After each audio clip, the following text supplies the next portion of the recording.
With Evil Dead Rise releasing this week, there was no way I was gonna miss the chance to acknowledge 2013's Evil Dead, a reimagining of the classic film. Already on its 10-year anniversary, plus the new film releasing, I'd say it's a pretty good time to be an Evil Dead fan. Now, considering this isn't a brand new film, I won't go too much into detail on this one, and even though I try to keep all my reviews spoiler free, this one might contain a few. So Evil Dead follows five friends, two of which are brother and sister, who plan to stay at a cabin to help the sister overcome her drug addiction. Meanwhile, one of the friends discovers a book in the basement. The book is all chained up, keeping it tightly sealed.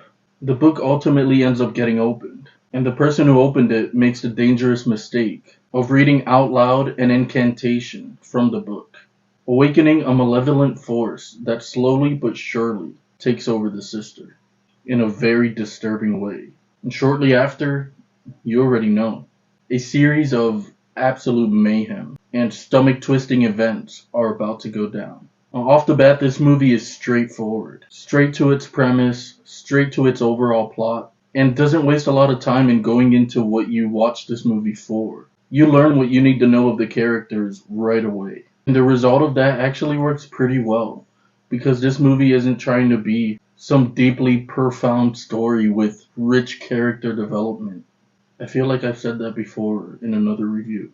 The characters are established right away, because the journey you're about to take with them is less about what's going on with them, and more so about what's gonna happen to them. Now, all that being established right away allows the movie to take you exactly where it wants you to be, much sooner. Now, the way I always describe this movie is that it's a modern horror film that follows every rule of a classic horror film, while elevating its terror.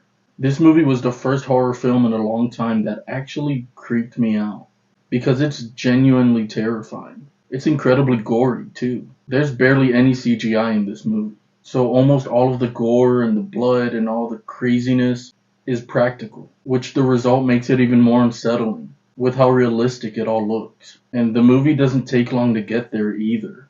And once it's there, it stays there.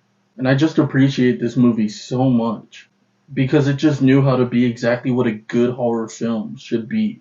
Shocking, disturbing, terrifying, uncomfortable. You should never watch a horror film and feel completely at ease. A horror film, even to a slight extent, should make you feel something. And there are so many horror subgenres that focus on certain types of horror, which is honestly great, because that means there's something for everyone in this genre. And I love all kinds of horror. But for me, my favorite horror films are the ones that genuinely make an impact with what they're going for. Simply be great and execute what you're going for well, and that'll do the trick for me every time, just like this movie does. And I honestly don't recommend this movie to just anyone. I really do believe that not everyone can handle this movie.